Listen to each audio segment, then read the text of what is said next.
दिहाड़ियां पे चलते यार तुम मौत की कसम गेंद है।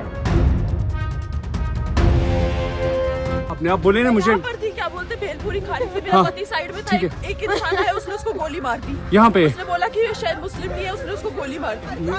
अरे मैडम ये प्रेसिडेंट साथ आया है, आपको किसी चीज का डर नहीं करना है।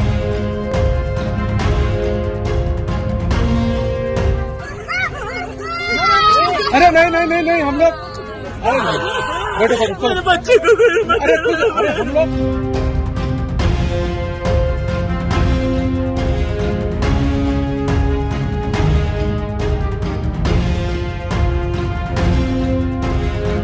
ஜம்மு காஷ்மீரில் உள்ள பிரபல சுற்றுலா தலமான பகல்காமில் கடந்த 22ஆம் தேதி நடந்த தீவிரவாத தாக்குதல் இந்திய நாட்டையே உலுக்கியது. தீவிரவாதிகள் நடத்திய தாக்குதலில் 26 பேர் பரிதாபமாக கொல்லப்பட்டனர்.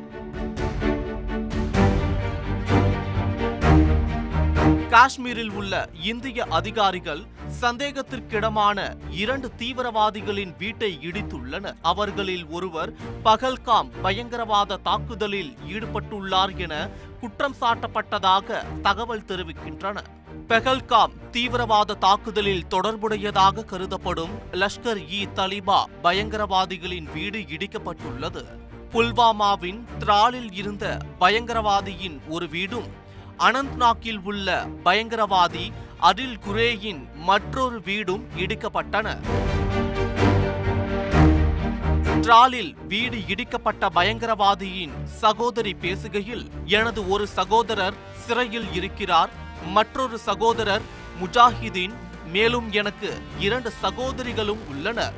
நேற்று நான் எனது மாமியார் வீட்டில் இருந்து இங்கு வந்தபோது எனது பெற்றோர் மற்றும் உடன்பிறப்புகளை வீட்டில் காணவில்லை. அவர்கள் அனைவரையும் போலீசார் அழைத்துச் சென்றனர். மேலும் தாங்கள் அப்பாவி குடும்பம் என்றும் அண்ணனின் ஈடுபாடு பற்றி எதுவும் தெரியாது என்றும் சகோதரி கூறினார். அது மட்டும் இல்லாமல், நான் இங்கே இருந்தபோது பாதுகாப்பு படையினர் வந்து பக்கத்து வீட்டுக்கு செல்ல சொன்னார்கள். உருமறைப்பு சீருடை அணிந்த ஒருவர் வீட்டின் மேல் வெடிகுண்டு போன்ற பொருளை வைப்பதை பார்த்தேன். அதன் பிறகு வீடு இடிக்கப்பட்டது என்றும் சந்தேகத்திற்கிடமான தீவிரவாதியான முஜாஹிதீன் சகோதரி கூறினார். இதனைத் தொடர்ந்து 2வது பயங்கரவாதி அடில் குரேயின் வீடும் அனந்த்நாக் நகரில் இடிக்கப்பட்டது. ஜம்மு காஷ்மீரின் அனந்த்நாக் மாவட்டத்தில் உள்ள குரே கிராமத்தில் வசிக்கும் அடில் குரே பகல்காம் தாக்குதலில் ஈடுபட்டதாக சொல்லப்படுகிறது. அவர் மிகவும் தேடப்படும் நபராக அறிவிக்கப்பட்டுள்ளார். மேலும் அவரை பற்றி தகவல் கொடுப்பவர்களுக்கு ரூபாய் 20 லட்சம் பரிசு வழங்கப்படும் என அனந்த்நாக் காவல்துறை அறிவித்துள்ளது.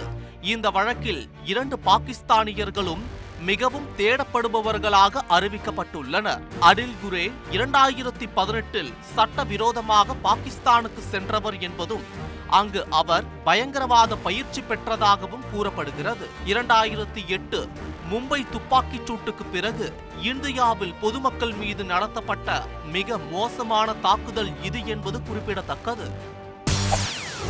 செய்திகளை உடனுக்குடன் தெரிந்து கொள்ள உடனே சப்ஸ்கிரைப் பண்ணுங்க.